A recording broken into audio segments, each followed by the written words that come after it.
India to celebrate the 125th birthday of Dr. B.R. Ambedkar, who is the architect of our Constitution. Hence, every year this day is celebrated as the Constitution Day. I wish everyone a very happy Constitution Day. Thank you.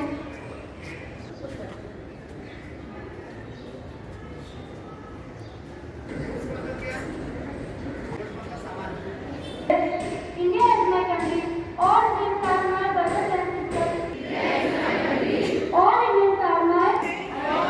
संविधान दिवस सगळ्या भारतभर आज साजरा केला जातो. का साजरा केला जातो? जी डॉक्टर बाबासाहेब आंबेडकर यांनी लिहिली होती. अखंड आपला जो भारत आहे, या भारताला अनेक प्रकारचे कायदे, हक्क, अधिकार या राज्यघटनेद्वारे आपल्याला मिळाले आहेत.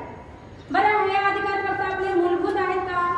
तर नाही. मूलभूत अधिकारांबरोबरच दुसरेही अधिकार, जेणेकरून बघा आपल्याला भाषण करण्याचं स्वातंत्र्य, हक्क, अधिकार हे सगळं आपल्याला राज्यघटनेने दिलेलं आहे. यामध्ये आपल्याला स्वातंत्र्याचा अधिकार मिळालेला आहे, हक्क मिळालेला आहे. कुठेही आपण कोणतेही काम आपण करू शकतो. लिहायचं बघा स्वातंत्र्य मिळाले, परंतु त्याला काहीतरी लिमिटेशन्स देखील ठेवलेले आहेत, जेणेकरून कुठेही काही दंगा वगैरे होऊ नये म्हणून. पण त्या दिवशी मतदान जे झालं, म्हणजे तो देखील आपल्याला एक हक्क मिळालेला आहे. तो केवळ कोणामुळे? तर राज्यघटनेमुळे मिळालेला आहे. राज्यघटना ही 2 वर्ष 11 महिने 17 दिवस लिहिण्यामध्ये गेली. बाबासाहेब आंबेडकरांनी ही जी घटना लिहिली ती केवळ फक्त कोणत्या एकाच समाजासाठी लिहिली होती का? तर नाही. समाजामधील प्रत्येक तळागाळातल्या माणसाला अधिकार मिळावा म्हणून त्यांनी प्रत्येक लोकांचा विचार केला आणि सगळ्यांना या घटनेचा लाभ घेता यावा असं त्यांनी त्या ठिकाणी कायदे लिहून ठेवलेले आहेत. नोव्हेंबर 1950 रोजी घटना सर्व भारतभर लागू करण्यात आणि आज आपण पूर्ण भारतभर हा जो दिवस आहे हा त्यामुळे साजरा केला जातो. आणि मला असं वाटते की सर्वांनी सल्यूट देखील केलं पाहिजे. हा आपला अभिमान आहे की नाही? एवढी मोठी राज्यघटना बघा, प्रत्येक देशाचा त्यांनी अभ्यास केला होता. बाबासाहेब आंबेडकरांनी काय केलं? तर फक्त एका देशाचा काय केलं नाही, त्यांनी प्रत्येक देशाची राज्यघटना काढली. पूर्ण जे जगभर आहे तेवढे पण देश आहेत, सगळ्यांची राज्यघटना त्यांनी काढली आणि त्याचा विचार करून अभ्यास करून नंतर त्यांनी ही राज्यघटना दिलेली आहे. तर बघा, हे महामानवा तुझ्याच चरणी ठेवतो आम्ही माथा, आज या संविधान दिली सारे जगगाती, फक्त तुझीच रे गाथा.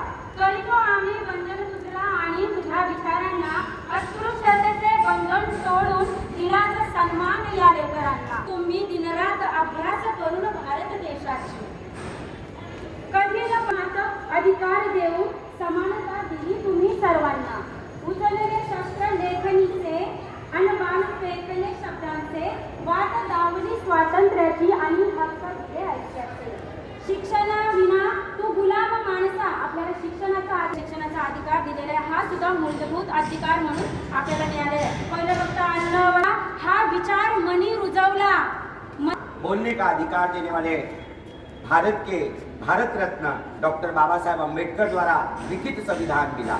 ये लिखित संविधान में हर एक जाति के व्यक्ति को समान दर्जे से अपने अधिकार को जीने का अधिकार मिला। आज जो एक छतरी में रहकर हम जी रहे हैं, जो कर रहे हैं, ये डॉक्टर बाबा साहब अम्बेडकर के बड़े अमीर गरीब, हिंदू मुस्लिम सिख ईसाई जैन पारसी तमाम जाति के लोग एक साथ रहकर अपने अधिकार को प्राप्त कर रहे हैं। आज हमारे भारत में महिलाओं पर हो रहा अत्याचार, उस विषय पर डॉक्टर बाबा साहब अम्बेडकर ने उस समय विचार किया, इसीलिए महिला कानून बनाकर महिलाओं को पढ़ लिखकर काबिल और कामयाब बनने का अधिकार उन्होंने दिया। डॉक्टर बाबा साहब अम्बेडकर और उनकी पूरी घटना समिति के जो लोग थे, उन्होंने ये विचार किया कि हमारी आने वाली पीढ़ी काबिल बने, शिक्षित बने और हमारे भारत की ताकत को और बढ़ाया जाए। इसीलिए के लोग, तमाम जाति के लोग जो भारतीय हैं, जिन्हें अपने अधिकार के लिए प्रस्थापित होकर काबिल और कामयाब बनना है, एक छतरी में रहकर इस देश को ऊंचा बनाना है। आज आपके जीने और पढ़ने का अधिकार जो मिला है वो संविधान द्वारा मिला है। इस संविधान को लिखने के लिए बाबा साहेब अम्बेडकर को गहन अभ्यास करना पड़ा।